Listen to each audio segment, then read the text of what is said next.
it is Friday about noon, and I am finally feeling pretty good today to start recording.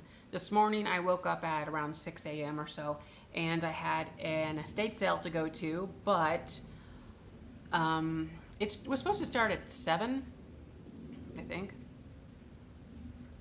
No, 8. And I got there at like 7:20, and they already started it. So sometimes it happens, and I was really surprised that they started it early because it was a professionally ran sale. And usually the ones that are companies don't do that because they know that they better stick to the plan. Well, anyways, I got there and there was another seller there who was already like running around in circles grabbing things, and I've talked to her before. She's really nice. And so I was like, crap. And on top of that, my head was killing me. I woke up with, I guess, sinus issues or severe pressure, and here it makes me feel like I have to go take a nap, and honestly, it puts me in a terrible mood. It makes me feel like I'm doing nothing right and everything is wrong, and people are texting me and my phone's vibrating.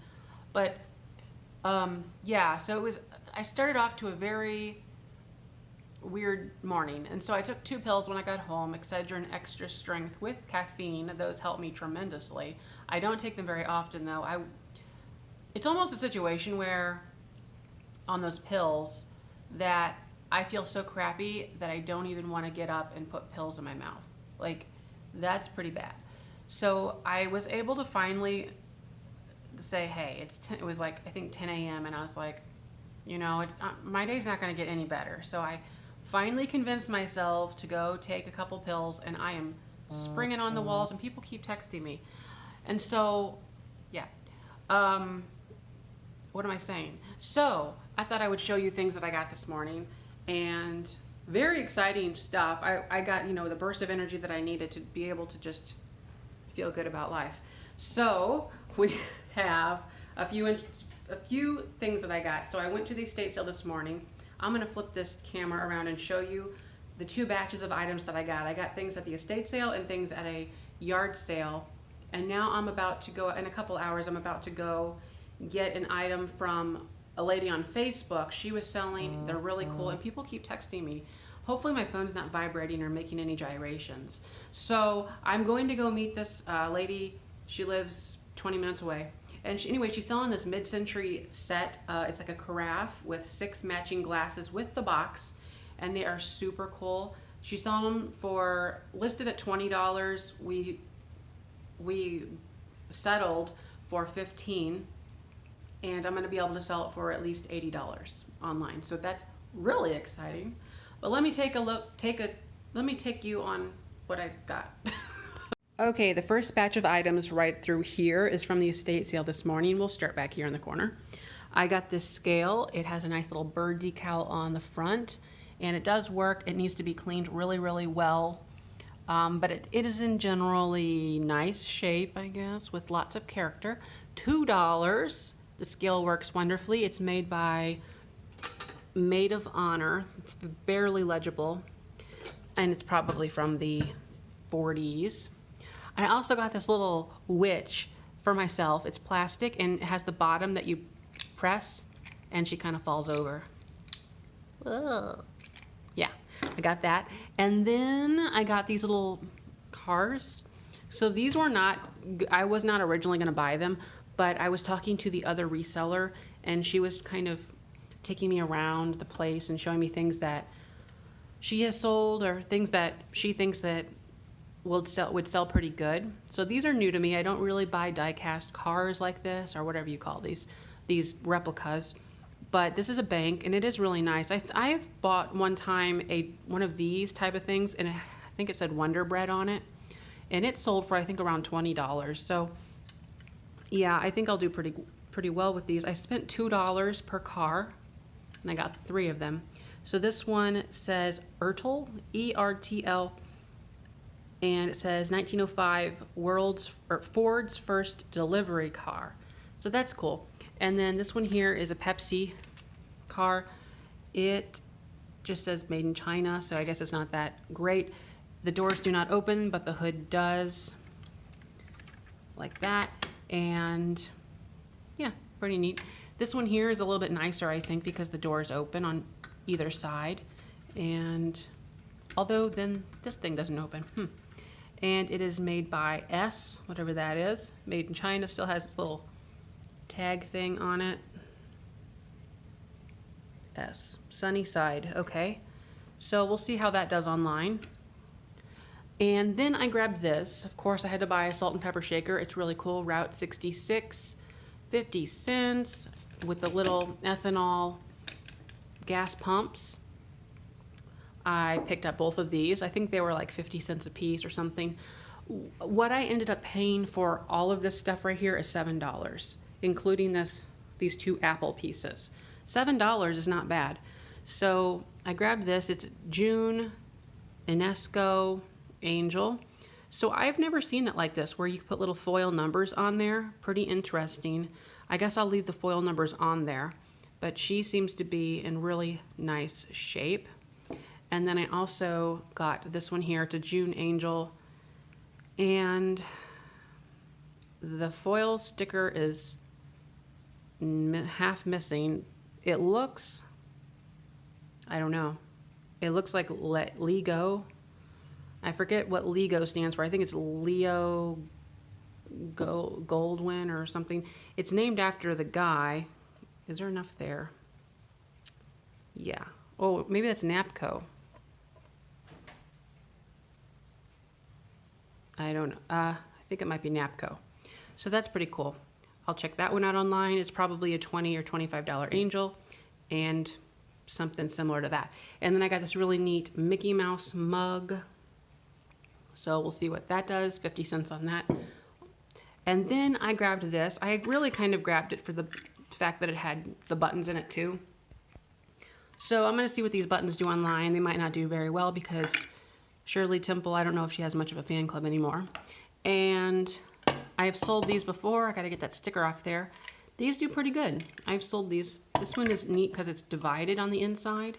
So you could put relish on one side. And I'm just kidding. It's for jewelry. And then I got this creamer, Franciscan apple, and gravy boat. I didn't notice the chip until after I bought it. But these 2 items here will go in the booth. I think that they'll do nicely in the booth because this country apple by Franciscan is pretty popular out here in the country. Oh, and then I also got this little glow-in-the-dark Baby Ben West clock. Okay, moving on along over here to this section of the table. This was from the yard sale. I spent $20 at the yard sale. And let's see, we'll start back here. I guess I got these here. These are those bubble or boopy or whatever they're called. Emerald, I think Inker Hawking glasses. And then we got here a bowl. I did not pay $3. I paid $2. I mean, I paid $20 for everything. But it's a Texas Ware Melmac Splatter Bowl. I think I recall people using this for junk, like what do they call that? Well, no, Rachel Ray does that, doesn't she? She uses one of these, I think, and puts all her junk in it. And then we've got this little monkey here. I think it's bronze, could be brass, don't know. But it's a monkey reading a book. It was $5, kind of high, but I think I can sell him for $40 or $50. And then I got this really nice Bambi brass with the butterfly. Probably a $20 item right there. I don't know why I grabbed this. For some reason, I like the old Holiday Inn logo and the way that it looks. So I grabbed it for 25 cents. And then I grabbed these 2 paperweights. This one is confusing me. It says SIC, I think, on the bottom. Really pretty flowers on the inside there. I love that. So that's really nice. And then this one here is more of a blue, 2-tone looking thing. India on the bottom. So those are nice. And I think he said like 25 cents a piece on those. So that was super cool. I grabbed these without doing any research. Carnation Hot Chocolate Mix. Just add water. This one says USA on the bottom. And this one here says nothing on the bottom. They're not really worth a whole lot, so I'll probably just hang on to them or try to sell them in the booth, or hang on to one, sell the other in the booth. We'll see. And then I got this Mickey Mouse and Minnie Mouse driving a car. Don't know much else about it. 1985. It's probably a $10 or $15 mug. Okay, and then the last thing I got, that was most of it. Actually, not the last thing, but let's just walk over here. So then I also got this. It's plugged in right now, so I can make sure that it works correctly. It's a lava lamp. It's dated 1972, I think, on the bottom of it. So it's this kind of a brass look. It's really hot. Wow. And I just love the way that this looks with the pinholes on the bottom. It does seem to be working pretty well. And that was only $5. So that's $5, you know, bundled in there. Oh, where's my last thing? The last thing is actually out on the back porch. Guess I'll walk out there. Haul is all over the place today. So I grabbed this for $1. This will go in the booth, of course, but it is a barely legible flower can. That was only $1. So I grabbed that, and that'll go in the booth. I might wipe it off real quick so that it is more legible. Okay, well, yeah. Oh, and then back to, I had a lot of people talking in the comments about these items from my trash picking thing. So I have all of the My Little Ponies in this bag. I have the Legos in this bag. And then this is a cute little thing. So what did I decide? Oh, I think I'm going to put this in the booth here. It's about £1 worth, maybe a little bit more. Probably put $5 on it and put it in the booth. Apparently on eBay, you can sell Legos by the pound, and they're about $10 per pound. And then My Little Pony here, I'll probably put $4 or $5 on that and put that in the booth as well. So just to follow up on those little items. Oh gosh, I forgot about this too. So this is a lamp. It looks Craftsman style. It's not very old, very reminiscent to Frank Lloyd Wright in my opinion, but it is from probably the late 90s, early 2000s. And I got that for free from the neighbor who is moving. He also gave me a very nice 1920s curio cabinet that I have to go pick up tomorrow, Saturday. And I will, hi Stella, what are you doing over there? And I'll have to pick that up tomorrow with Aaron's help because it's a little too heavy and obnoxious for me to try to get it. But it is very cool. I'll put the curio cabinet in the booth for maybe $200 or $300. I need to wipe it down with some Old English and it'll just brighten that thing right up. Woo! I wanted to explain real quick what I'm doing. I just was thinking about how I changed my policy on Etsy to now accept returns. Before I was not accepting returns. I was doing it on a case-by-case basis, but my official policy was that I don't accept returns, and that was for legal reasons.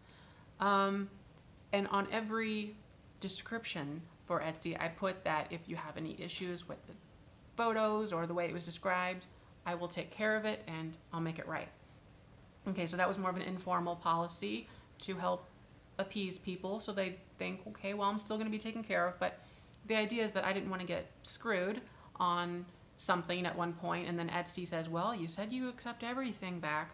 Okay, well, I've been recently watching a YouTuber. Her name is Katy Zilverberg with a Z. I'll link her in the description, but she has a lot of information. Now, I will say that her items that she sells are a lot different than mine. She sells a lot of things that she buys from, what is that store that sells clothes? A place that sells clothes. She buys them. She sells a lot of men's clothing. There is a name for that place. Ross. So she buys things at Ross or stuff like that, okay? And her average sale price is double or triple than mine.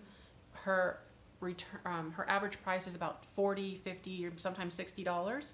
Okay, so that does come into consideration with this thing that I'm going to do. But what she does is she sells on eBay, and eBay they're trying to persuade all of their sellers to go free returns. My phone, go away.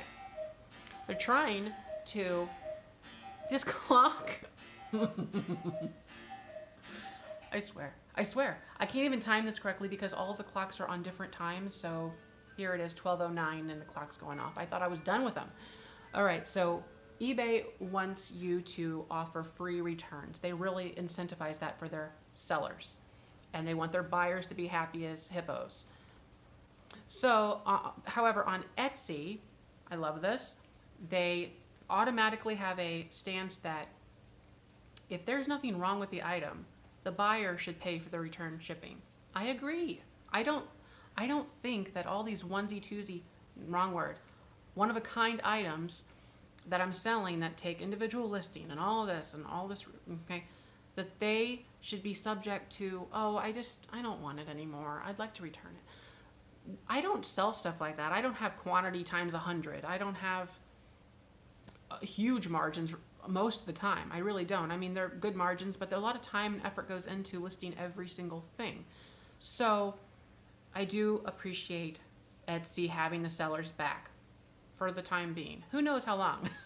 But they seem to understand that there's a lot of stuff that goes into it, okay? So, with that said, I felt comfortable to finally now officially offer returns legally, okay? So, I feel okay about this because if someone wants to return something, they're going to have to pay return shipping. I'm not. I'm already paying the shipping there. I mean, it's bundled into the price because I offer free shipping on everything in my store. I do take a minor hit maybe per item on some items for underestimating the shipping. But as a whole, I'm okay. I estimate the shipping pretty well. I build it into the price. And it's not going to be 100% all the time because sometimes I sell something to California, sometimes I sell something to Iowa. And the shipping is completely night and day. It could be $10, $15 cost difference. But you kind of have to equalize that out. I'm not getting into that now. So officially, I accept returns. I think that there's one main reason why I do this, and it's something that Katy touched upon in her video, is that the idea is to remove all obstacles for buyers. And I 100% agree that as a buyer, as a seller, you don't want to have all these things going through your head when you're trying to buy something like, oh, do I trust this seller? Am I going to make a right move here in buying from them? What if something goes wrong? Am I going to be able to rectify this simply? So by offering returns, that shows trust as a seller that I am putting out quality items, and I am pretty much putting my money where my mouth is whenever I say I accept returns. Again, it's not a huge loss for me if somebody returns something because they will pay the shipping back. However, if something is wrong and it's my mistake, I described something wrong, it broke along the way, they're going to get all their money back. There's no question about that. But it was just always a matter of, should I be paying other people to try out my products, and if they like them, keep them, if they don't, return them, and then I have just to pay all the shipping? I never thought so, but I really considered this whenever I watched your videos, and I'm glad that I did watch them because it really does help me see things from all sides and all points of view. As a seller, it's very easy to hide behind the idea that, no, you bought it, it's yours, that's all. But we're in a different day and age with buying and selling and whole e-commerce, and there's a lot of competition, and I do need to stay ahead of the curve. So I see where things are going. I have to accept that there is some things that I'm going to have to change and just trust that the system is going to work for me. So I will see how it goes. The free shipping has worked incredibly well, I think. I've had really good sales with it.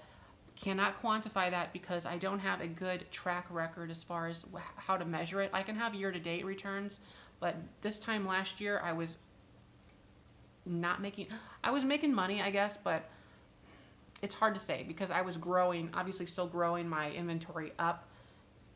Not that it's entirely different than what it was last year from now. It's pretty similar, but it's too short of a time range to measure that. But I have been pretty impressed with my sales. All right, so I want to go ahead and close out the vlog, but first, earlier I mentioned that I was going to get a curio cabinet. I did get the curio cabinet. However, the next day, the neighbor stopped us and said, hey, my sister is we're fighting and there's a big issue. I wasn't supposed to give it away without asking her, along those lines. So, yeah, I don't have the cabinet anymore. So I gave it to her. I'll post a photo right here of the cabinet. And it was a really nice cabinet, and I thought that I could get $200 or $300 for it in the booth. That would have been really outstanding, but I couldn't. Like, when that kind of thing happens, it weighs so much on your conscience that there's no point in even having $200 or $300 anyway. That's the way I look at it. So anyways, thanks for watching. Let me know in the comments below what you thought of everything, and like, comment, and subscribe. Thanks. Bye-bye.